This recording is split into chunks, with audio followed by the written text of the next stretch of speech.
Du coup, je me relève, je fais la prière parce que c'est déjà le matin. Je fais la prière et j'essaye maintenant de me rendormir. Lorsque je me rendors, je fais un deuxième songe où je suis engagée comme chauffeur personnel pour un grand homme.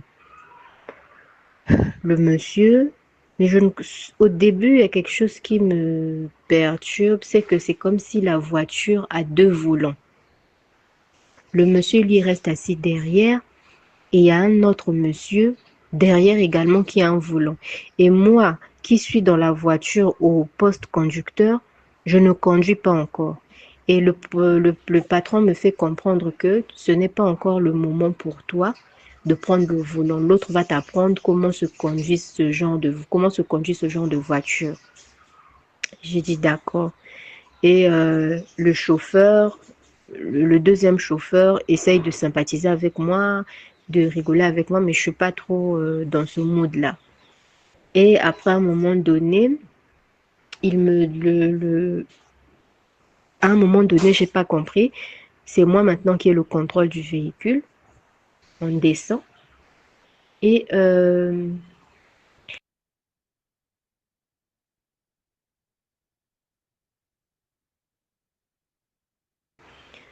à un moment donné, euh, le le monsieur demande à ce que je le conduise dans un quartier résidentiel ici au pays.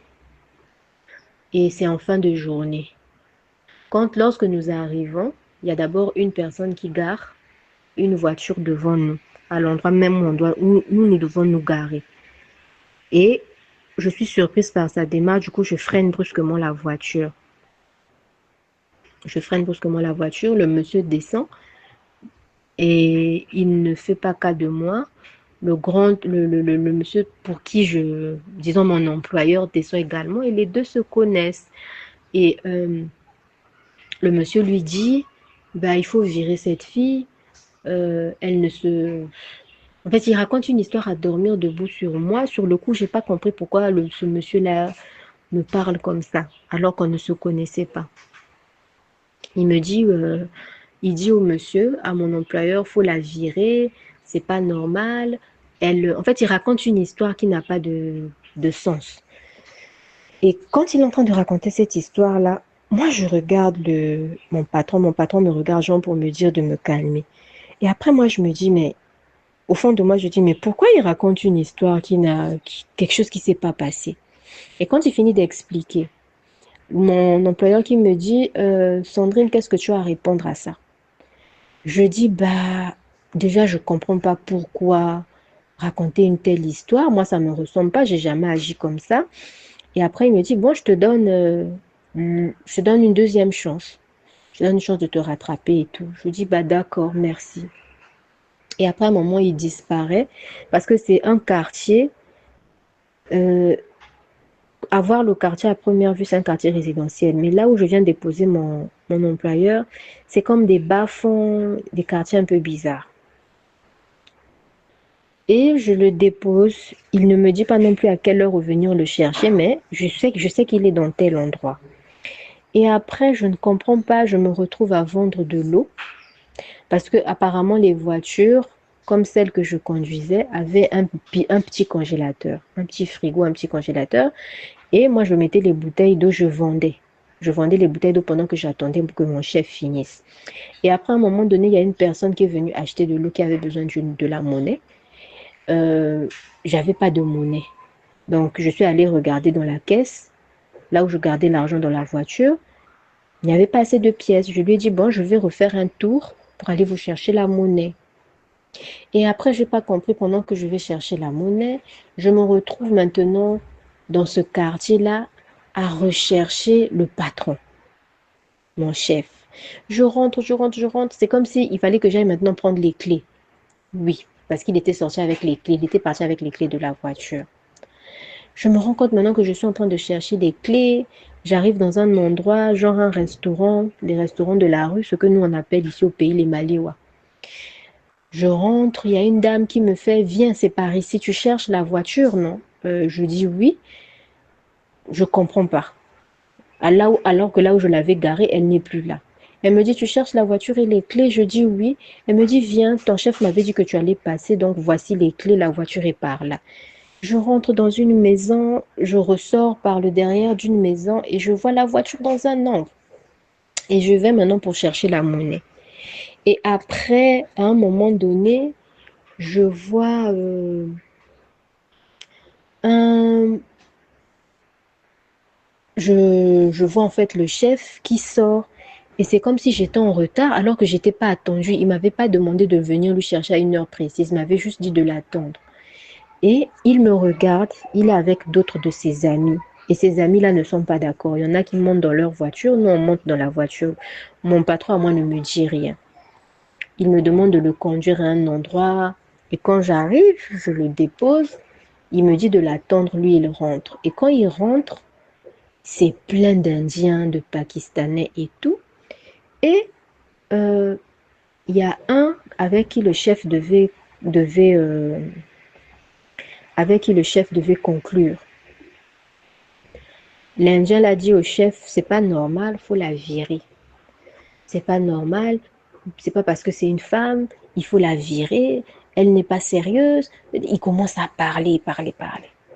Après, le chef me dit, moi maintenant, c'est comme si ça en fait trop. Parce que je me dis, la première fois, il y a quelqu'un qui a raconté un truc sur moi. La deuxième fois, quelqu'un que je ne connais pas. Et c'est comme si tout ce groupe d'Indiens, d'étrangers là, était d'accord avec ce que l'autre disait, ce que l'un d'entre eux disait. Et mon chef était impassible. Il me regardait, mais dans son regard, il n'y avait pas la colère. Dans son regard, il n'y avait rien de bizarre. Et après, il me dit, Sandrine, tu décides quoi? Je lui dis, bah, monsieur, ça fait déjà 2 fois. Et comme ça fait 2 fois, moi, je préfère vous rendre les clés de la voiture. De toute façon, c'est pas ma voiture. Je vous rends les clés de la voiture. Et je me rends compte qu'à mon poignet, j'avais une montre. J'avais une montre bracelet de cuir noir. Et le cadran était serti d'or. Donc, il y avait une montre à mon poignet. Je ne sais même pas à quel moment le monsieur là m'avait donné la montre. Et il y avait une autre montre qui était dans un, dans un emballage, mais le bracelet était en cuir blanc, toujours serti d'or. Le cadran était serti d'or. J'ai oublié le nom de la marque, mais ça avait l'air d'être une marque prestigieuse. J'ai dit, bon, ben, je vous rends vos affaires. Je lui tends les clés de la voiture, il reçoit. Et quand je détache la montre et je prends l'autre montre pour lui tendre, je lui dis, bah, monsieur, voilà, il me dit, mais pourquoi tu me les rends? Je dis, mais c'est pour vous, c'est vous qui me l'avez donné. Il dit, oui, je sais pourquoi je te l'ai donné. Garde les 2 montres-là, c'est à toi, c'est ton cadeau.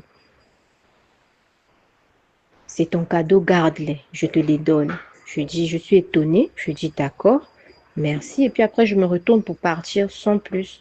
Et quand je me retourne pour partir, l'Indien panique. Il dit, mais vous ne pouvez pas la laisser partir. Elle n'a pas, c'est pas obligé qu'elle démissionne. Je n'ai pas dit ça pour que vous puissiez. En fait, il change encore d'avis. Je n'ai pas dit ça pour que vous puissiez la renvoyer et tout et tout. Mon ancien employeur n'en fait pas cas. Et il y a un détail qui me vient à l'esprit, c'est que pendant que j'étais en train dans le premier songe déjà, que je vous ai raconté, où je me suis battue avec les 3 hommes là, euh, au début mes cheveux étaient courts. Mais après, au fur et à mesure que le temps passait, mes cheveux étaient en train de pousser. Et la même chose s'est passée aussi dans le second songe. Dans le second songe, quand je commence à travailler en tant que chauffeur pour le monsieur, mes cheveux sont courts, mais au fur et à mesure que je conduis, mes cheveux sont en train de pousser. Et lorsque arrive le moment où je lui rends les clés de la voiture, mes cheveux ont énormément poussé. C'est-à-dire, c'est devenu, même avant que je perde mes cheveux, c'était pas comme ça. C'est une touffe pas possible. Et je sors de là, j'avance vers la grande avenue pour me chercher un taxi. Mais je suis là en fait, je me lève, j'attends mon taxi pour rentrer. Je ne suis ni en colère, je suis simplement tranquille et je regarde les montres en me disant, mais pourquoi il m'a donné les montres et tout? Donc je me suis dit, bon, je vais quand même vous en parler parce que je n'arrive pas à bien interpréter ça et j'ai peur de mal, de mal comprendre les choses. Voilà. Donc, merci beaucoup et que Dieu vous bénisse. Number one. Oui, donc, c'est ça. La voiture représente ton avenir. Donc, bien que tu aies été là, le volant est en arrière, quelqu'un d'autre devrait conduire jusqu'à ce que tu puisses être prêt pour mener toi-même ta vie, ton avenir. Donc, on te demande encore là, encore un peu de patience parce que quelqu'un d'autre est en train de conduire ta vie. Et puis, l'eau que tu vendais, c'est la parole, c'est ce qu'on dit les ministères. Donc, les échanges, le travail que tu fais, tu encourages ou bien tu prêches aux gens, tu leur pousses vers le salut. Et les cheveux que tu as vu, qui ont poussé dans ta tête, ça, c'est la spiritualité. Les cheveux représentent le voile ou la spiritualité. Les montres que tu as vues, ce sont effectivement les deux montres dont on parle ici, qui sont des montres temporelles, qui sont une promesse de longévité de la part de l'Éternel. Alors, donc, le montre, donc, tu les as eues, et donc les deux à la fois. C'est comme c'est facile maintenant d'avoir les deux montres parce que je départ, c'était une. Et moi, ça m'avait pris le temps pour avoir le deuxième, en fait. Donc, La c'est ça. grâce. Oui, vous avez eu le deuxième, mais ton parcours, des personnes qui voulaient qu'on te vire, ce sont des obstacles que que tu connais ou tu as dû connaître pendant que tu exerces ton ministère, pendant que tu encourages les gens, pendant que tu prêches aux gens. Il y a des obstacles qui sont ces personnes-là, mais ça ne t'a pas quand même empêché d'être d'être payé des montres. Et en 2 semaines, tu l'as raflé. Voilà, donc là, maintenant, c'est l'écart est parti pour les bons, là, maintenant, parce qu'on se retrouve avec 6 femmes, 4 hommes. Donc, probablement, je pense plus qu'on va rattraper ça. Parce que c'est déjà parti très rapide avec les femmes. Déjà, on a 6 femmes, 4 hommes, et pourtant, ce sont des hommes qui avaient commencé. Voilà. Donc, c'est ça que je dis toujours aux gens, que, vous savez, David, Nathan venait. Nathan dit à David, écoute, l'Éternel, parce que tu as servi l'Éternel avec courage, avec force et avec détermination, parce que tu étais droit à ses yeux, parce que la Bible dit que David n'avait aucune faute devant l'Éternel, à part l'affaire de la femme d'Irim.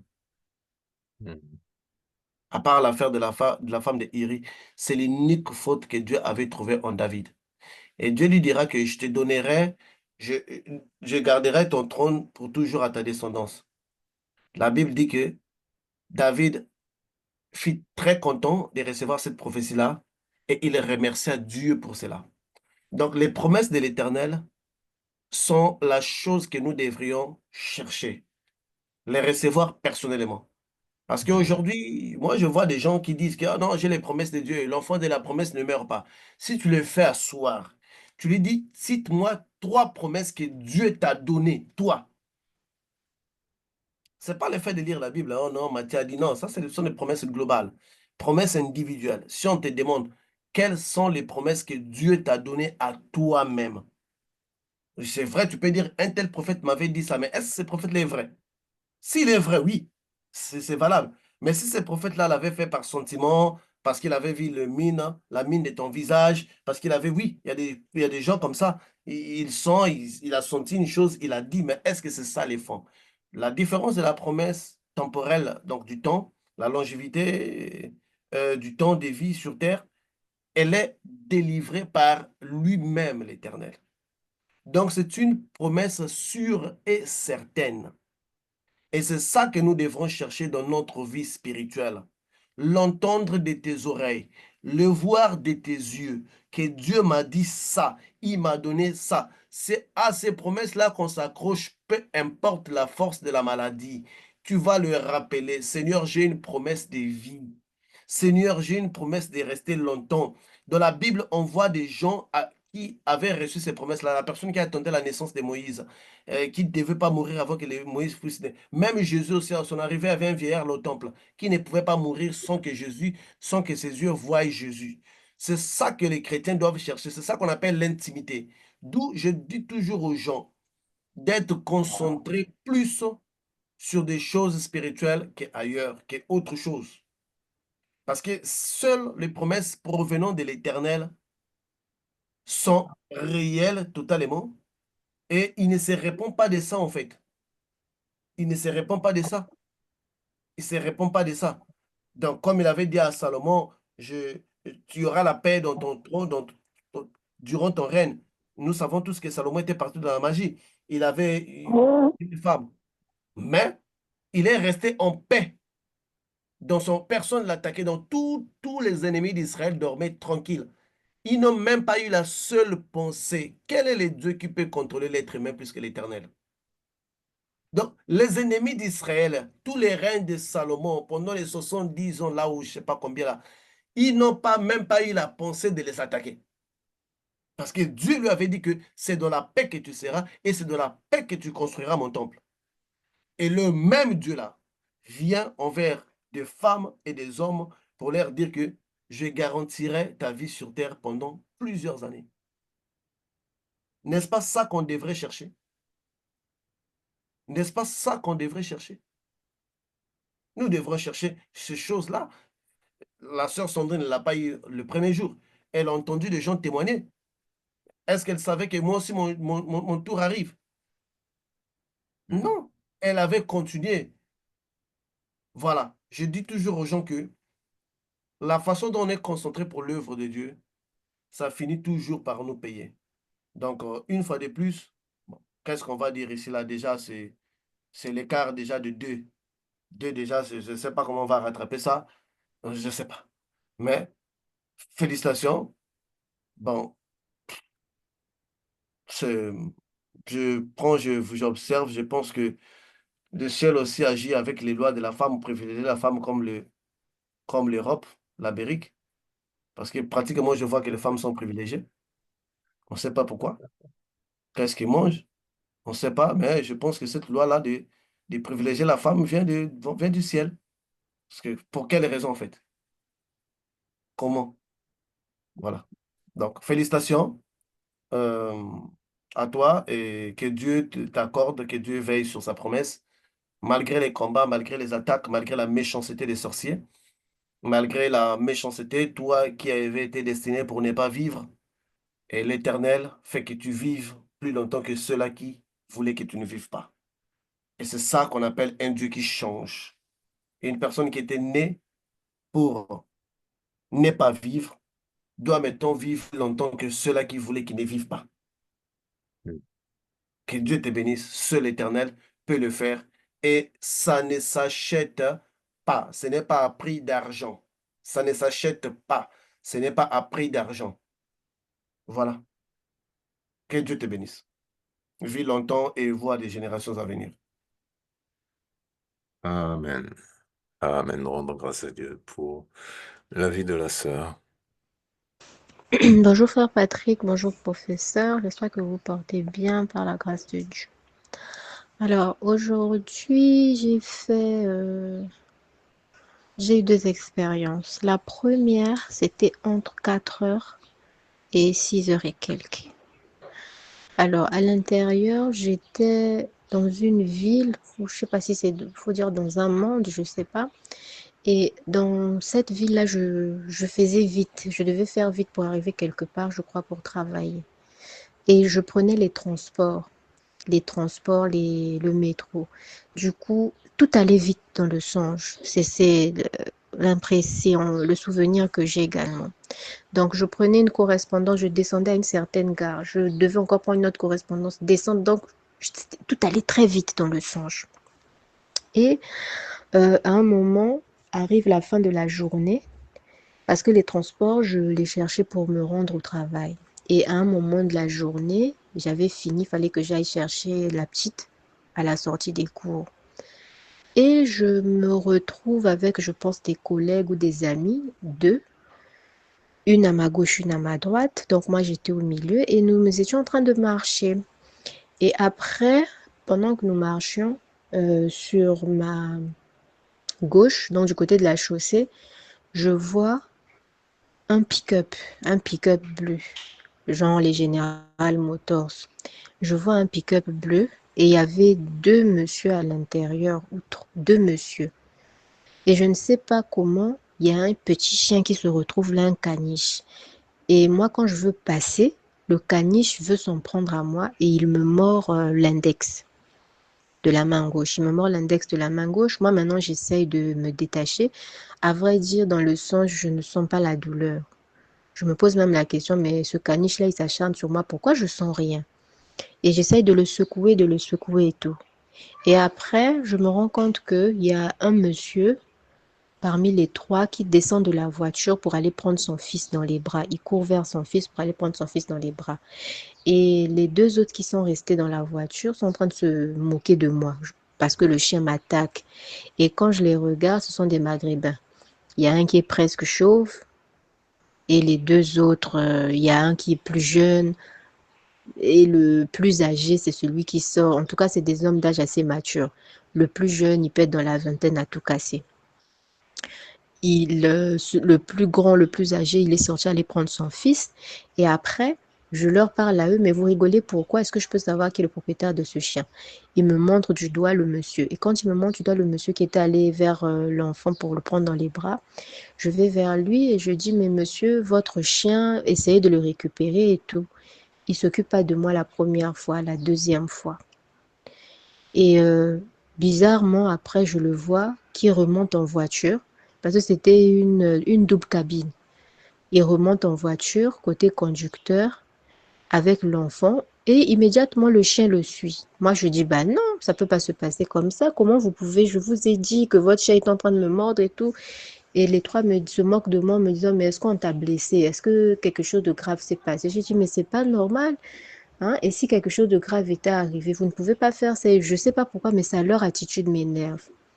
Ils ont l'air d'être des Indiens, des Pakistanais ou des Maghrébins, quelque chose comme ça. Et pendant que je parle, il y a un qui descend pour avoir un échange avec moi. Genre, il veut essayer de me violenter et tout, mais je lui résiste et je lui montre que j'ai pas peur de lui. Du coup, il remonte en voiture et il se met à m'insulter. Ils se mettent à m'insulter tous les trois et tout. Et à l'autre, le troisième, donc le premier descendu, le propriétaire du chien, il a essayé d'avoir un échange avec moi, il n'a pas pu, il est reparti. Un peu plus loin, quand je continue à parler, à me chamailler avec l'autre, le deuxième, le chauve, il descend, il lui aussi il veut avoir un affrontement avec moi, mais je ne sais pas si je pense l'avoir juste légèrement frappé ou giflé. Après, il est remonté dans la voiture. Le troisième, maintenant, c'est le plus jeune. Lui, il s'approche de moi, mais il est, comment je peux dire, il est très sûr de lui. Moi, je l'attrape avec la main droite, je l'attrape par le col. Il y avait une clinique juste à côté, un grand hôpital, disons. Je rentre avec lui. Et quand nous rentrons, on est au niveau des urgences. Et je fais signe à trois médecins qui sont assis à la réception. Je leur explique que je suis venue à cause de mon doigt. Voilà, je me suis fait mordre par un chien. Certes, c'est pas douloureux, mais je viens voir si mes examens, enfin, si tout va bien. Et après, j'explique tout en disant que le monsieur, ils étaient au nombre de trois. Mais voilà, voilà ce qui s'est passé. Je leur explique la situation. Et pendant que je leur explique la situation, ils semblent vraiment considérer ce que je dis. Et il y a même un des médecins, parce qu'il y avait une femme et deux hommes. Et l'un des médecins essaye de parler. Maintenant, lorsque moi j'explique, à un moment donné, quand j'explique, le jeune ouvre la bouche comme pour rétorquer. Moi, je le gifle sur la bouche. Et quand je le gifle sur la bouche, ça l'énerve et il me pousse pour qu'on se batte. Mais on se bat violemment. Il y a eu des tables, il y a une table en verre dans la salle de réception. On tombe sur la table en verre, je le frappe. C'est-à-dire, on s'est affronté à un niveau où je ne me suis même pas reconnue dans le songe. Nous nous sommes affrontés copieusement. Je l'ai bien tapé. Et je lui ai dit, comme j'avais raté les deux autres, toi, je ne vais pas te rater. Et mon songe s'est arrêté pendant la bagarre.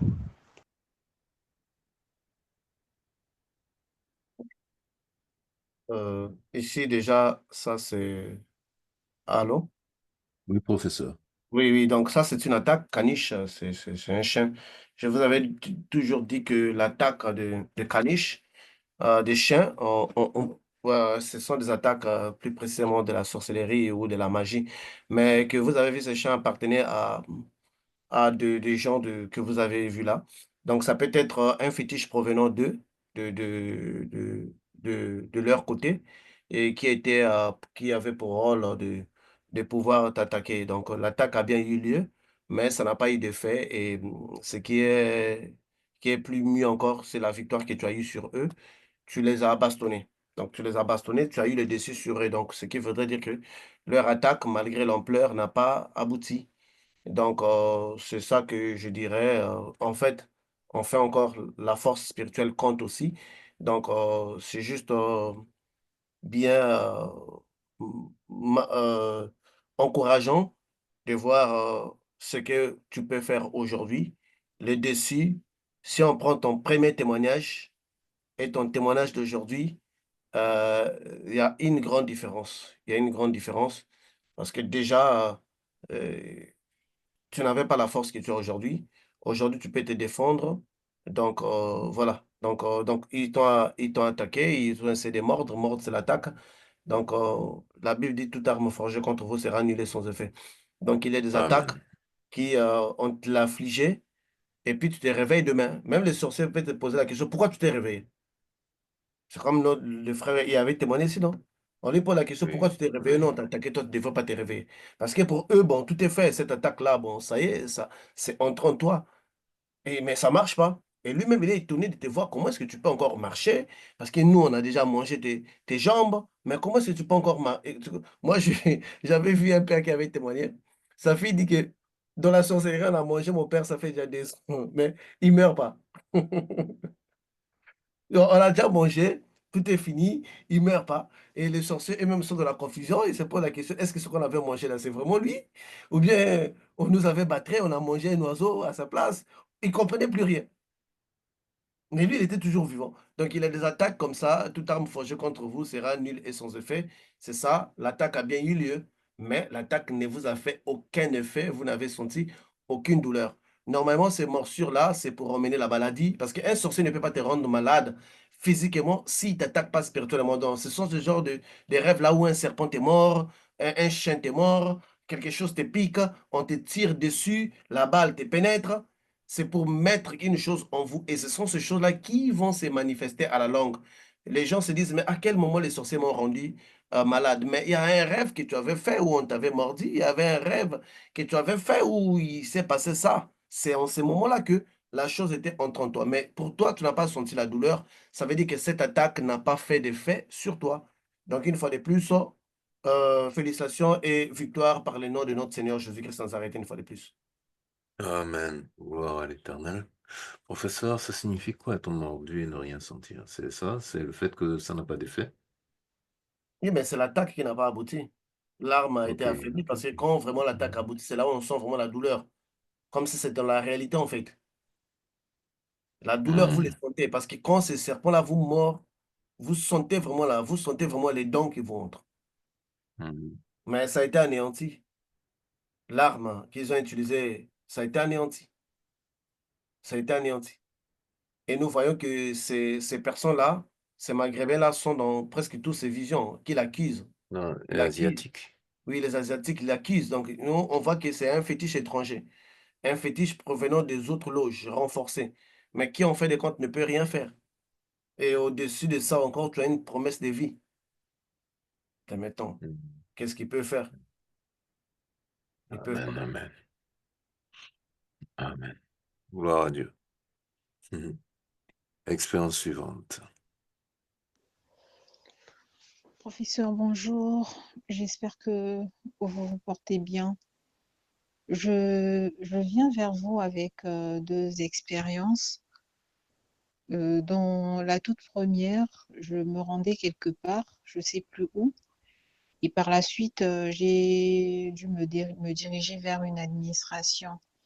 Et chemin faisant, j'ai croisé, en tout cas, j'ai aperçu de loin un couple d'acteurs, mais un couple d'acteurs très célèbres. Et j'étais étonnée, je dis, mais tiens, le Seigneur a permis que je croise leur chemin. Je dis, waouh, mais je ne vais pas passer à côté de cette opportunité. Et j'ai vraiment eu le réflexe d'aller vers ces deux acteurs-là. Et quand je suis partie, j'étais tellement émerveillée, je les ai salués, je leur ai fait part Enfin, je leur ai fait comprendre que c'était un privilège, en fait, de les rencontrer et tout, mais que je ne voulais pas passer à côté de cette opportunité-là. Et voilà, que je sollicitais, je voulais bien obtenir leur carte de visite. Et en passant, je leur ai fait part de mon projet. Et les deux, en fait, la dame, elle s'est retournée, elle dit oui, mais je comprends que c'est ton honneur, mais nous n'avons pas l'habitude de partager de donner nos contacts, en fait, aux gens. Je lui dis d'accord, je comprends. Et le mari donc prend la parole, il dit oui, c'est vrai, mais la dame, elle a demandé. Et la dame, elle a demandé, et elle nous a dit en fait pourquoi est-ce qu'elle avait besoin de ce numéro de téléphone. Donc je pense qu'on devrait l'aider. Et la dame dit, il n'y a pas de problème.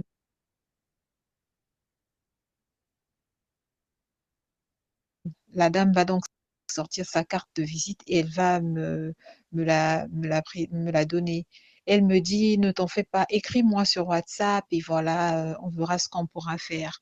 Je dis, waouh, je dis, merci beaucoup. Et donc, je prends ma carte de visite, je la mets tout de suite dans mon sac et c'était même la recommandation que me donnait ce couple-là. Mais garde jalousement cette carte parce que, voilà, elle va susciter beaucoup d'envie. Je dis d'accord. Et juste au moment où je place la carte dans mon sac, je suis étonnée de constater qu'il y a quelqu'un qui avait tout suivi. Et donc là, c'est mon ancien collègue qui se dirige vers moi. Mais ce qui est bizarre, c'est que cet ancien collègue-là n'est plus en vie. Il est décédé récemment, mais quand il est décédé, moi, j'avais déjà quitté cette étude notariale. J'étais déjà partie. Mais je le vois en fait venir vers moi pour me demander le même contact que j'avais reçu. Je dis, mais comment ça? Je dis, je n'ai pas reçu de contact. Je dis, de toute façon, ils sont encore là, tu peux aller vers eux. Et il me dit, mais si je vais vers eux, ils vont pas vouloir me donner leur carte de visite. Je dis, mais non, essaie, parce que moi, je n'ai rien reçu. Il a commencé à me menacer, mais non, tu dois me donner cette carte. Je dis, moi, je n'ai pas reçu de carte. Ils sont encore là, donc tu peux aller vers eux. Et pendant que j'étais en train de parler, en fait, j'ai réalisé le ton menaçant avec lequel il était en train de me parler. Je me suis sentie en danger. Je dis non, non, non, je n'ai rien à te donner. Et là, j'ai quitté, en fait, j'ai quitté de là où j'étais pour aller de l'autre côté. Et bizarrement, quand je veux aller, euh, donc, je veux me diriger vers les bureaux là où j'étais censée partir, j'aperçois les autres collègues de cette étude-là. Et ces collègues, rien qu'en les voyant, j'avais compris ils étaient en deuil en fait. J'ai pas trop compris. En tout cas, j'ai vu tout le personnel de cette étude, ils étaient en deuil. Je dis, mais au fond de moi, je dis, mais qu'est-ce qui se passe? Je dis, là, il y a déjà X qui est parti et les autres sont en deuil. Mais est-ce qu'il y a encore il y a encore une autre nouvelle? Et après, je n'ai pas compris. L'instant d'après, je me retrouve dans un autre décor. Je me retrouve dans un autre décor. C'est comme si je devais maintenant rentrer à la maison. Et là, je vois un chien en tout cas très maigre qui me fonce dessus, comme s'il il voulait m'attaquer. À un moment donné, j'ai vu, en fait, je me suis, comment je veux dire, j'ai tout fait pour vouloir éviter le chien, mais je me rendais compte qu'il fonçait droit devant moi. En tout cas, il fonçait sur moi. J'ai juste eu le temps de me mettre de côté et le chien est passé. Et quand il s'est rendu compte qu'il m'avait loupé, il s'est retourné pour commencer à m'attaquer de face. Et là, j'ai commencé à invoquer le nom de Jésus. Je dis, tu n'as aucun effet sur moi. Tu ne vas rien me faire. Il a commencé à me poursuivre. Je dis, je ne vais pas non plus, je ne vais pas fuir et je n'ai pas peur de toi. Et là, je dis, tu avances, je t'attaque. Et le chien était là comme un peu paralysé. C'est comme s'il n'avait plus la force de m'attaquer. Bon, après, j'ai pas trop compris. Je me suis réveillée. Ce rêve passe. La semaine qui suit, c'est la semaine où nous sommes rentrés dans un nouveau thème, notamment la sortie du peuple d'Israël de l'Égypte. Et le jour de la clôture, donc le jeudi, je fais un rêve. Et dans cette expérience-là, je me retrouve toujours dans cette étude notariale, là où je travaillais à l'époque. Ça fait pourtant plusieurs années en arrière. Je me retrouve dans cette étude devant, devant ma chef. Elle était très énervée contre moi. Elle me dit, viens, je t'ai convoqué parce que je voulais te voir. Je dis, mais justement, je suis venue pour ça. Elle dit, je ne veux plus te voir ici. Tu n'as qu'à déménager. Et là, je la regarde. Je dis, mais moi, j'étais censée partir depuis longtemps. Je suis moi-même étonnée. de constater que je suis encore ici. Elle dit, prends toutes tes affaires parce que je ne veux plus te voir ici.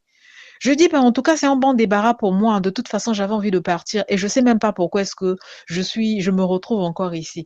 Et dans le rêve, j'ai la pleine conscience de la manière avec laquelle j'étais en train de lui parler parce que dans la vraie vie, j'étais pas censée parler de cette façon à ma chef. Mais là, j'étais comme étonnée. Je dis, ben, je lui parle avec tellement de désinvolture et j'étais très énervée contre elle. Et là, je me dirige donc dans les bureaux. J'ai commencé à prendre toutes mes affaires. Et ce qui est étonnant, c'est que j'ai remarqué que malgré le fait que je ne travaillais plus là-bas, tout, tout ce qui m'appartenait y était. Et c'est comme si j'étais allée habiter là-bas avec mes enfants. C'est comme si et mes enfants et moi, on travaillait pour elle. Et je ne sais pas à quel moment on travaillait pour elle, en fait. Parce que je me suis vue en train de déménager avec beaucoup de choses. En tout cas, tout le mobilier d'une maison.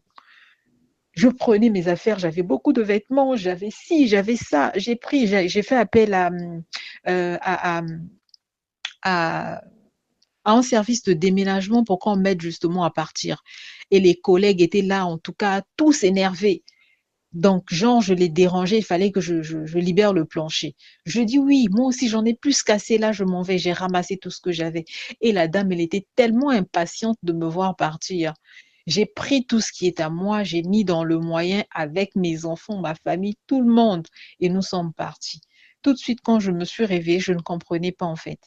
Et c'est en fin de journée que je me souviens en fait du thème dans lequel on était. Je dis, mon Dieu, je dis, ah, j'ai eu une délivrance en fait.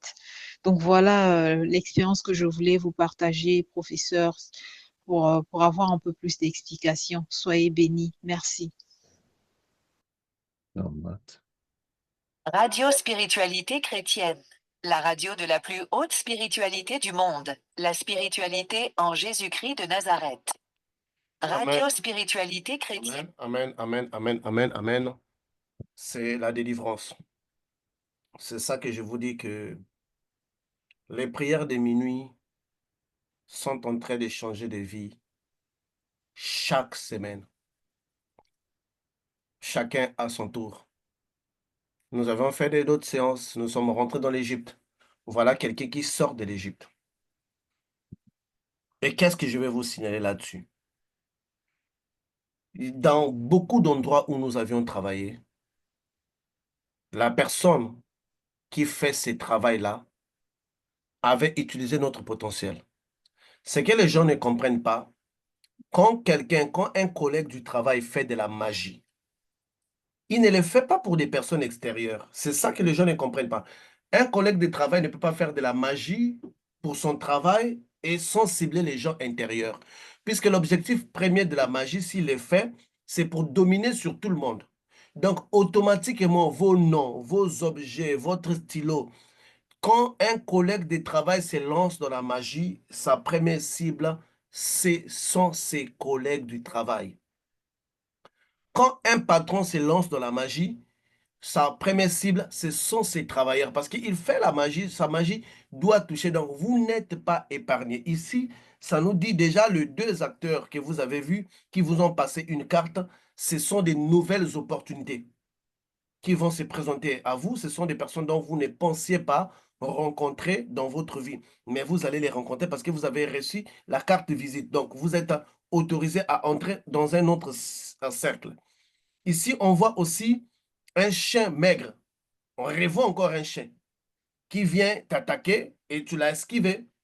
Tu l'as esquivé et on voit ta collègue morte qui travaille avec toi dans la même boîte, qui vient vers toi. Ça veut dire quoi? Certaines personnes, pour ne pas trop allumer le feu, certaines personnes qui sont mortes dans un travail donné, nous-mêmes, on sait qu'est-ce qui se passe en fait. On voit parfois des gens dans la famille, mais on ne voit pas là où la boîte, là où la personne travaille. Ça a toujours été ça. Des innocents, un sorcier dans le village qui a deux dents. Celui-là qu'on ira tabasser. Parfois, lui-même, il n'a rien vu. Parfois, c'est à l'endroit où la personne est en train de travailler. D'où vient? Parce que cette personne, malgré qu'elle était morte, elle sert comme étant l'esclave toujours dans cette boîte. Et malgré que la sœur, elle était sortie de cette boîte, tout d'elle était resté. Donc, quand un patron est dans la magie, il travaille avec votre potentialité. Vous avez quitté sa boîte. Et on les voit dans des dans des grandes productions. Tu ne peux pas être dans Hollywood si tu ne signes pas certains pactes avec eux. Et quand toi, tu quittes Hollywood, il y a quelque chose de toi que tu laisses. Donc, c'est ce que je vous avais dit. Certains contrats de travail qu'on signe, derrière ça, il y a d'autres réalités juxtaposées que toi, tu ne peux pas lire. Toi, tu ne vois pas en fait. Toi, tu ne vois pas. Il y a d'autres réalités qui sont là, qui sont collées à ça. D'ailleurs, dans l'émission de vendredi prochain, quand on va parler des zombies d'Haïti et d'Afrique, on va parler aussi de ces mondes parallèles-là. Donc, il y a des réalités parallèles qui sont à côté de nous, mais toi, tu vois autre chose. Nous avons signé. Dès lors, tu travailles pour la personne physiquement et spirituellement. Tu as quitté physiquement, mais spirituellement, ton esprit continue toujours de travailler pour la même personne. Et c'est ce qui fait que vous vous rappelez, la sœur disait toujours, mais ce sont des anciens jobs que j'ai quittés, je rêve toujours de cet ancien endroit, parce que quelque chose de nous est resté, quelque chose de nous est resté esclave dans ce lieu-là. Et voilà, et là, maintenant, on lui dit, on les chasse en fait, Pharaon les libère, il dit, va-t'en, va-t'en. Voilà une personne qui est sortie de l'Égypte. Et quand demain, elle aura la lumière dans sa carrière, les gens vont dire qu'elle avait touché au fétiche. Les gens vont dire qu'elle avait fait, elle avait éliminé quelqu'un. Mais c'est quelqu'un qui a pris son temps, qui s'est consacré dans la prière. Chaque minuit, elle est là, éveillée, en train d'attendre la prière des 0 heures. Et là, on l'a présenté à 2 grands acteurs célèbres. Ça veut dire quoi? Ça veut dire les projecteurs. Elle va rentrer dans une phase des projecteurs dans sa vie, où tout le monde, nous les hommes d'affaires, on sait la phase des projecteurs. La phase des projecteurs, c'est comme si tous les clients, c'est comme s'il n'existe plus d'autres entrepreneurs. Tu te réveilles le C'est matin, ça. tu te retrouves avec 20, 40 messages des clients, tu ne sais pas lesquels prendre. Il y a Mhm. aussi des jours, tu te réveilles comme ça, il n'y a rien. Donc, quand tu es Mhm. sur les projecteurs, même toi-même, tu ne peux pas expliquer, mais comment? Oh, mais toi-même, tu peux répartir sur tes annonces pour dire, mais qu'est-ce qu'ils ont vu dans mon annonce là? Que, bon, voilà, comment est-ce qu'ils peuvent tout d'un coup venir? Donc, on appelle ça une phase des projecteurs. Lorsque la phase des projecteurs arrive dans votre vie, vous commencez à briller. Mais vous l'avez arraché. Donc, voilà. Donc, ce que vous avez vécu, le retard que vous avez eu, parfois une boîte dans laquelle vous avez travaillé. Et ce n'est pas là le grand problème, frère Patrick. Le grand problème est Oui. quand les chrétiens abandonnent Dieu parce qu'il a eu un boulot. Mhm. Tu vois, à la place de donner encore plus d'énergie à Dieu, mais parce que Mhm. toi, tu as eu un boulot, tu l'abandonnes, non, tu deviens doublement esclave. Mhm. Doublement Mhm. esclave. Et voilà, le même chrétien qui dit, ah non, je commence à gagner trop d'argent, je ne vais plus donner la dîme, comme je te disais la fois passée là. Tout à Attends, fait. attends. À la place de multiplier les efforts, à la place d'être... Moi, je n'ai jamais vu excusez-moi pour les termes, une pute, une prostituée, un patron qui les paye beaucoup d'argent, elle ne vient plus. Au contraire, tu deviens son meilleur client. Mhm. Mais les chrétiens, si Dieu leur donne le meilleur, ils fuient. Ça, c'est quelle logique? Voilà. Ça, c'est quelle logique? À la place de t'attacher envers celui qui te donne beaucoup, toi, tu fuis. Explique-moi comment ça s'est fait en fait. Comment ça s'est fait? Donc, quand vous avez un travail qui vous paye bien, un travail compliqué, un travail qui vous élève, sachez qu'il y a des enjeux spirituels graves. Multipliez vos efforts spirituels. Donnez le maximum de vous-même. N'abandonnez pas Dieu. N'arrêtez pas de faire des choses que vous faisiez qui vous ont emmené là-bas. Très souvent, c'est les services que vous avez avoués à Dieu, les dîmes que vous donnez. Moi, je connaissais un chrétien. Il a commencé à se taper beaucoup de grands projets et le mois, il pouvait faire 120 000. C'est tapé dans un mois Mhm. comme ça, 120 000 dans les projets. Son activité avait vraiment un rendement très fort là. 120 000, il peut se taper 120 000 et se retrouver avec 70 000 de bénéfices. Mhm. Il a dit, ah, 12 000 à un pasteur. Ah, 12 000 à un peuple de Dieu. Ah, c'est trop, je vais passer aux offrandes. Lui, comme sa dîme était 500, quelque chose de 500 euros, le pasteur a vu que les frères a commencé à venir donner, euh, les frères a commencé à venir donner une offrande de 1000. Il a dit, ah, l'offrande a dupliqué. Donc, tant mieux encore, l'offrande que la dîme. Or, que le frère a fait ça pour sauver les 12 000 qui devraient aller dans l'œuvre de Dieu par mois. Et qu'est-ce qui se passe? Le dévoreur est entré. Frère, le dévoreur est entré. Accident de travail, procès, tout la compagnie, madame, taillé. Lui-même, il est devenu un tailleur. Pourquoi? Parce que on pense tricher avec Dieu. Vous savez, frère Patrick, moi, quand j'avais Oui. compris ces principes, moi, je vous dis vrai, et là, je vous l'ai dit, moi, je donne 20% de chaque travail que je fais. Merci. Donc, c'est le double de la dîme. L'offrande que moi, je prends, quand on me donne un contrat au brut, je ne parle pas des bénéfices. Par exemple, là, aujourd'hui, j'ai commencé un travail de 7 000 seulement. J'ai déjà pris mes 1 400 $. Je suis allé déposer dans la caisse, Merci Seigneur. dans l'offrande. Donc, je donne le Merci. double parce que j'ai juste compris une seule chose, que Merci, Seigneur. les habitudes qui nous ont valu l'amour et la faveur de Dieu, il ne faut pas les arrêter, mais au contraire, il faut les amplifier. Il faut les amplifier. Il faut les amplifier, frère. Et c'est ça, cette erreur. Or, ce genre de travail-là, quand vous avez Dieu toujours au fond avec vous, vous avez toujours vos habitudes spirituelles. Vous avez toujours ce que vous faites plus. Parce que qu'est-ce que Dieu veut? Dieu peut ouvrir les portes pour tout le monde. Mais lorsqu'on fait plus pour lui, pour chaque occasion que Dieu nous donne, c'est là où les choses deviennent plus sûres, en fait. Parce que Dieu ne Garanti. peut pas être votre haut niveau d'amour si vous avez plus donné au démon qu'à lui. Merci. Chez un magicien, quand un magicien disait que va acheter ça, c'était sans question. Vous allez acheter un taureau, un mouton, un cabri que vous allez enterrer et voire même, le magicien a dit on va boudéniser les rituels. Tu vas boudéniser sans aucun, sans aucun aucune scrupule. question. On a boudénisé les rituels sans ni vu ni connu. Mais quand ça arrive à Dieu, on se dit, la façon dont on voit les doyers là, les doyers déjà fatigués, il veut vivre avec notre argent. Regarde, tu vois que le diable est en train de travailler dans les montagnes des gens. Est en train de... Vous savez, la petite mission qu'on a fait là à Paris, hein, la petite mission, quand la sœur Jenny m'avait présenté l'état des comptes, ça nous a pris 7 000 €. 7 000 € pour une mission. Tout fait. Bon, imagine-toi si on était parti 4-5, on serait arrivé à combien? Voilà. Donc, pour dire quoi? Pour dire que moi, j'ai vu des chrétiens à qui Dieu a donné une grande opportunité.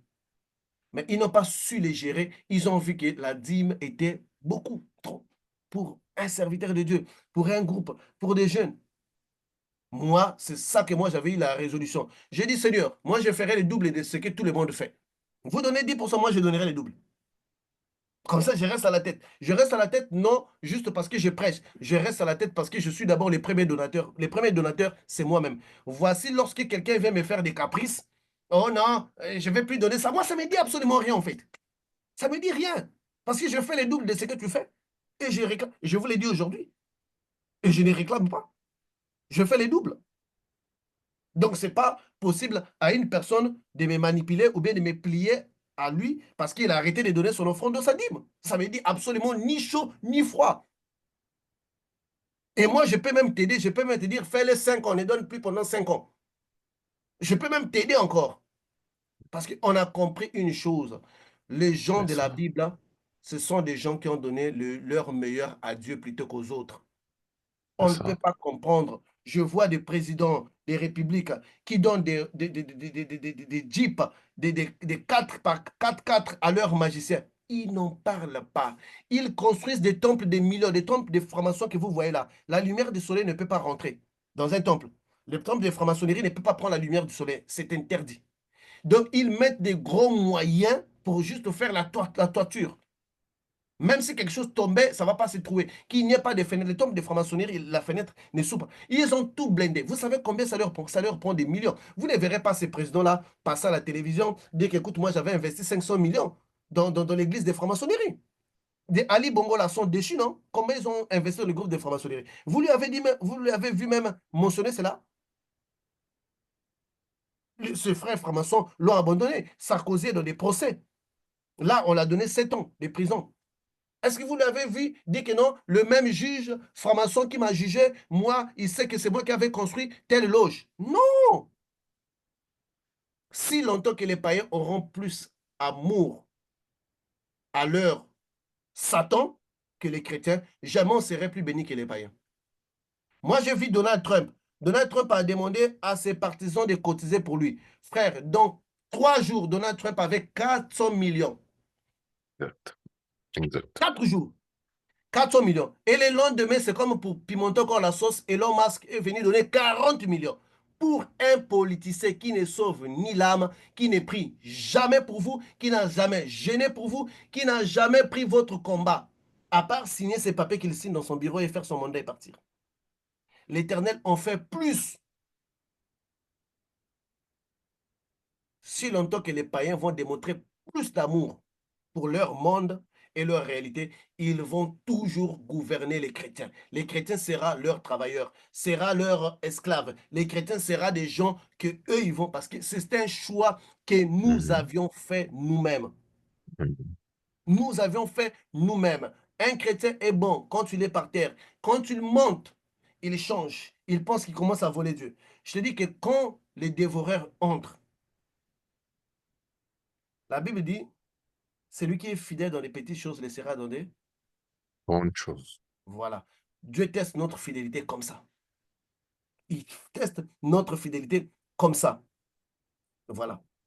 Donc, juste pour revenir à ce que je disais, quand on prend un travail, il ne faut jamais arrêter de prier.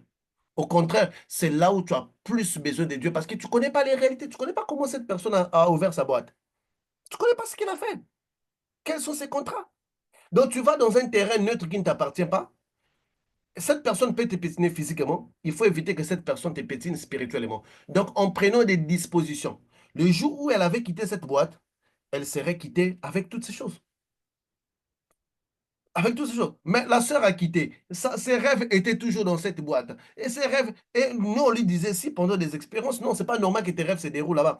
Et là, elle a vu qu'elle a tout pris dans ce qu'on lui avait pris. Mais on lui avait, voilà. Donc, le monde est compliqué. S'il vous plaît, faisons pour Dieu ce qu'on n'avait pas fait pour d'autres divinités. Moi, j'ai servi plusieurs divinités. Plusieurs divinités. J'ai servi, donc j'ai invoqué les noms de la divinité suprême. Moi, j'ai invoqué que le nom des divinités suprêmes, de l'astral, de causal, de tout. Voilà. J'ai invoqué que... Quand, dans mon parcours dans les sciences occultes, j'ai pu emmener 4 chrétiens vers les sciences occultes. J'ai dit, Seigneur, puisque j'ai emmené 4 chrétiens dans la perdition, permets-moi de sauver plus que ce que moi j'ai détruit.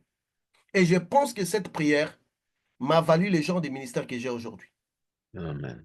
Je dis, puisque j'avais détruit, permets-moi maintenant de sauver des âmes, de faire l'inverse. J'ai appelé ces personnes-là, je les ai appelés, je leur ai dit que je vous ai embarqué dans les faux, c'était de la magie. 2 ont dit ils vont abandonner, les 2 ont dit non, nous on va continuer. Je dis, de toutes les façons, moi je me suis lavé les mains. Et je pense que ça m'a valu les âmes aux occultistes, des magiciens, des gens qui étaient pétinés par leur famille, qui aujourd'hui sont victorieux. Je pense parce que j'avais demandé à Dieu de faire les doubles, frère. Le double. Et aujourd'hui, j'ai fait plus Gloire que à du Dieu. double. Gloire à Dieu. Parce que je ne pouvais pas me sentir, je ne pouvais pas dire j'aime l'Éternel de toute mon âme, de toute mon âme, de tout mon esprit, de mon cœur et de mon intelligence si je ne donne pas le mieux que j'avais donné aux magiciens. C'est ça. Ce n'est pas possible. Nous donnons le mieux aux êtres humains qu'à l'Éternel. Moi, je vous ai dit, le plus grand piège spirituel, c'est de commencer à aimer ton enfant plus que l'Éternel. C'est fort et probable ça. que cet enfant-là ne vive pas. Hmm. C'est de commencer à aimer ton mari plus que l'Éternel. C'est fort et probable que ce mariage-là sera détruit. Parce que tu as d'autres dieux en face de lui. Et c'est pour cette raison, vous allez voir que le parent, qu'il soit chrétien ou païen, s'il a un enfant qu'il commence à aimer de plus, cet enfant échoue dans sa vie. Mhm. Parce que tu l'as mis à la place de l'Éternel. Tu l'as mis. Or, si tu commences à les traiter dans les mêmes pieds d'égalité que tous les enfants, c'est vrai, il y a toujours un peu plus d'affection. Tu verras que cet enfant-là va réussir. Chrétien, elle est sortie. Mais il y a beaucoup qui sont dans cette situation-là. Est-ce que l'Éternel que nous aimons, nous l'aimons réellement ou bien nous faisons semblant? Ou bien nous l'aimons, mais pas comme d'autres personnes? Parce que je vous ai dit que moi, je suis dans les aveux. Rien que les aveux de ce groupe ici, des femmes qui ont boudénisé leur rituel, je n'ai plus de 5 qui ont boudénisé. Ni vu ni connu. Ce magicien-là est en paix. On l'a laissé tranquille. Et vous allez voir que la personne, en fait, les mêmes personnes vont venir pointer le frère Patrick du doigt, le frère Léon du doigt. Oh, pourquoi le frère Léon m'a écrit tel message? Attends là. Le magicien là, est-ce que pourquoi d'abord tu ne parles pas de ces magiciens? Quand tu veux être juste, il faut l'être à 100%. Ok, commence au commencement, non, n'est-ce pas? Bien Il faut sûr. commencer au commencement. Tu ne peux pas laisser Mhm. reposer le magicien qui t'avait abusé pour s'attaquer au frère Patrick qui t'a envoyé un message dont tu n'as pas compris le sens. Tu n'es pas juste. C'est que tu t'attaques à quelque chose que non, mais attends, si on est juste, il faut faire la justice partout là où on est parti. C'est ça. L'œuvre de Dieu, lorsque l'œuvre de Dieu deviendra une priorité pour nous, parce que le seul ami que nous avons pour tous les temps, ce n'est pas notre mari, ce n'est pas notre fils, ce n'est pas notre travail, ce sont des choses qui vont tomber. Seul qui traversera les rideaux de la mort avec toi, c'est cet homme Jésus qui sera avec toi éternellement. Et c'est celui dont tu négliges aujourd'hui. C'est celui-là dont tu penses qu'il n'est pas une priorité. C'est Mhm. celui-là dont tu penses qu'il ne mérite pas de ton temps. Et c'est avec lui que tu passeras un temps qui ne se termine jamais. Comment on peut ne pas donner du temps à cette personne et on veut que cette personne nous donne le temps de l'éternité? Nous avons un amour de Dieu dans nos lèvres, mais que réellement, si tu vas sur le terrain, nous ne le faisons pas. Sur le terrain, nous changeons facilement. Sur le terrain, nous ne les démontrons pas, frère. Mhm.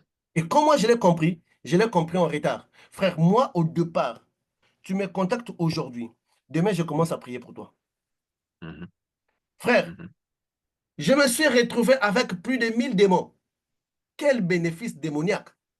J'ai dit, mais Seigneur, tous ces démons-là, je les ai sémés Mhm. quand pour récolter tout ça. Je me dis, mais attends, des gens que tu combats là, tu penses quand tu délivres quelqu'un, c'est une prière que tu fais envers moi?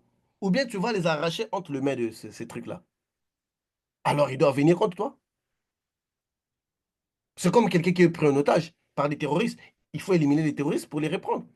Les terroristes vont faire prison. Mhm. Mais tous ces esprits-là qui t'attaquent, Jésus me dit, hein, il me dit, toi, ta délivrance, je l'avais fait. Hein, parce qu'il y a un certain moment, tellement il y avait trop d'attaques, je me suis dit, mais attends, la délivrance que Jésus m'avait fait là, c'était en partie, ou bien, le gars a dit, moi, j'ai fait ma délivrance. Hein. Ça, là, c'est le combat des autres. Quand tu vas intervenir dans leur vie, sache-le que tu ne pries pas envers moi, tu pries contre leurs esprits. Donc, ils doivent venir t'empêcher de le faire. Et c'est ce combat-là que tu es en train de vivre, frère. Je me suis dit, ah bon, donc cette chose-là, c'est dangereux comme ça. J'ai commencé à évaluer des gens. Non, c'est là je ne trouve pas sincère. Je ne vais pas me mêler dans son combat. Parce que quand la personne n'est pas sincère, son combat devient plus lourd parce que les démons ont plus de légalité. Et toi, tu es susceptible de durer dans le combat ou parfois même perdre certaines batailles. Ou la bataille finit que personne n'a gagné, personne n'a quoi, et toi, tu n'as plus rien faire.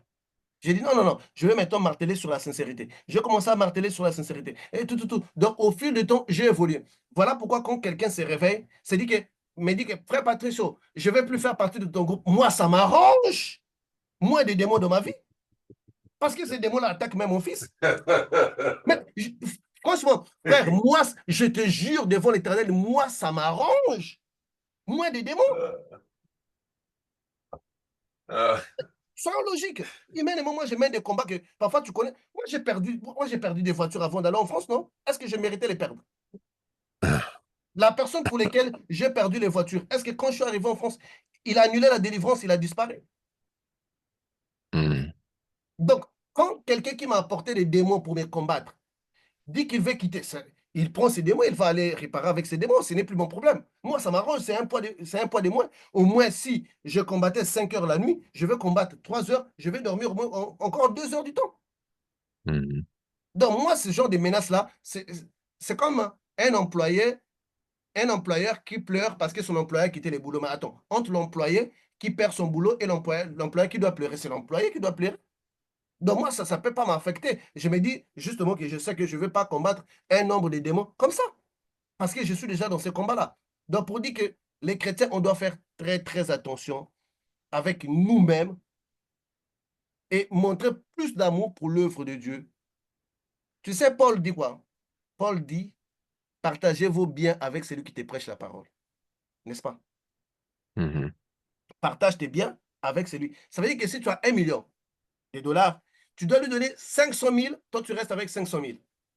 C'était ça la première loi des apôtres. C'est pour cela qu'Ananias et Saphir avaient eu des problèmes. Avec le temps, nous avons évolué. Sur tes biens, on prend que 10%. Quelqu'un va dire, celui qui ne comprend pas la loi, il va dire que non, ça c'est la loi est tombée. Pas parler seulement de Meshcherek. La loi est tombée, on doit faire comme les apôtres. Ok, revenons comme les apôtres, donne-moi la moitié de tes biens. Les pasteurs, les escrocs. Attends, on joue à quoi? On va t'aider avec les 10% que Moïse avait dit. Tu dis qu'on veut t'escroquer. Tu veux que les choses, on les fasse comme étant les apôtres. On prend la Bible. La Bible dit que partage tes biens avec celui qui te prêche la parole. Là, maintenant, c'est la moitié. Ça allait à 50%. Et là, tu dis quoi? Le pasteur, là, c'est un escroc. En fait de compte, on comprend quoi Mhm. derrière ça? L'unique lecture que moi j'ai fait, c'est une mauvaise volonté en ce qui concerne l'œuvre de l'Éternel.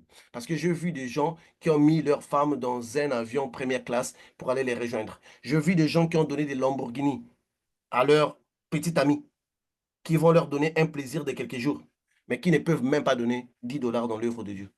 Et ces personnes-là vont vouloir faire comprendre Jésus qu'ils l'aiment de tout leur âme, leur cœur, leur esprit. Mais attends, on ne ment pas Dieu. On ne se moque pas de Dieu. Et voilà pourquoi ces personnes-là, tout ce qu'ils arrivent à obtenir dans leur vie ne dure pas. Un mariage de 400 millions, une semaine c'est trop, la femme ne veut plus le sentir. 3 semaines c'est trop, les kikis ne travaillent plus. Mais Seigneur, j'ai donné mon argent, comment je n'arrive plus à fonctionner? Mais il faut regarder. Tu as trop privilégié ta femme plutôt que Dieu. Et tu commences à comprendre. C'est pour la première fois que je vois dans une génération où les serviteurs de Dieu, Euh, leur kiki ne fonctionne pas. De David, on avait des 5 femmes. D'Abraham, on avait 6. Salomon, on avait 1000. C'est la première génération qui est kiki tombant. Qu'est-ce qui s'est passé? Qu'est-ce qui s'est passé? Qu'est-ce qui s'est passé en fait? Puisque les hommes de Dieu de la Bible sont des hommes de vigueur, des machos. Une femme ne suffisait pas. Ils allaient même, Salomon même a battu les records 1000. Aucune femme de Salomon est venue dire, hey, toi, tu ne fonctionnes pas, et toi, hey, Kiki tombant. Non, ça ne s'est jamais passé avec. Mais qu'est-ce qui se passe avec nous? Pourquoi ça ne fonctionne pas? Ce n'est pas parce que parfois on a mis nos femmes au-dessus de Dieu. Parce que quand Rachel était venue dire à Jacob, écoute, donne-moi un enfant, Jacob s'est fâché, il dit que mais non, mais tu me prends pour qui? Je ne suis pas un Dieu, moi. Il ne voulait pas que quelqu'un lui mette, ni lui aussi, puisque lui-même ne voulait pas qu'on lui mette à la place de Dieu. Donc lui-même aussi ne pouvait pas mettre quelqu'un à la place de Dieu, c'est sûr. Et regarde les succès qu'ils ont eu. Les succès qu'ils ont eu. Nous avons des chrétiens, même pour faire 2 minutes, il faut gêner. 2 minutes sur les lits, il faut gêner. C'est quand tu les gênes pendant 25 jours ou 21 jours, c'est là où il fait 2 minutes. Mais à part ça, son chrono, c'est 35 secondes. Secondes là, c'est un genre encore été gentil, c'était 21. Mais le temps de se retirer, ça fait les 10 là qui fait les 35. Il faut avoir honte. On a privilégié trop d'autres choses. Et c'est ça qui nous fatigue. Si longtemps qu'on ne remet pas l'Éternel au premier lieu, un musulman ferme son magasin quand c'est l'heure des prières. Il ferme. Même si tu veux acheter une marchandise de millions, un musulman va te dire, attends 15, moi j'achète des choses sur des musulmans. Il va te dire, attends 15 minutes, moi je vais prier et puis je vais ouvrir les magasins. Tu ne vas pas lui convaincre. Il va faire sa prière. Mais quand c'est les chrétiens, ils regardent l'heure. Ça, c'est l'heure des novellas. Je vais d'abord regarder les novellas. Je vais réécouter la rediffusion. C'est ça les chrétiens. On joue à ça. On joue à ça. En tout cas, c'est une parenthèse que je vous ai ouvert.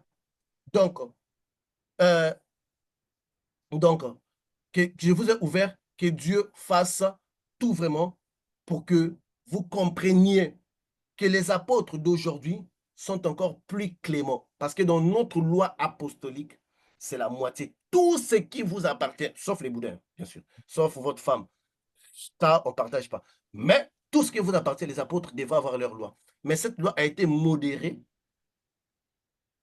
Ils sont obligés de répartir sur Melchisedec et sur la loi de Moïse pour soutirer juste les 10%. Et ça, si un chrétien a un problème avec ça, ça veut dire que ce chrétien-là, il sera toujours dominé par des païens qui savent valoriser mieux leur divinité et leurs marabouts qui n'ont pas aussi dedans. Et les chrétiens, il est temps de savoir que seules nos prières ne suffisent pas pour nous maintenir là où nous devons être. Mais le sacrifice est très important quand on aime réellement quelqu'un. Quand nous, les hommes, on aime une femme, on fait tout pour vivre avec elle.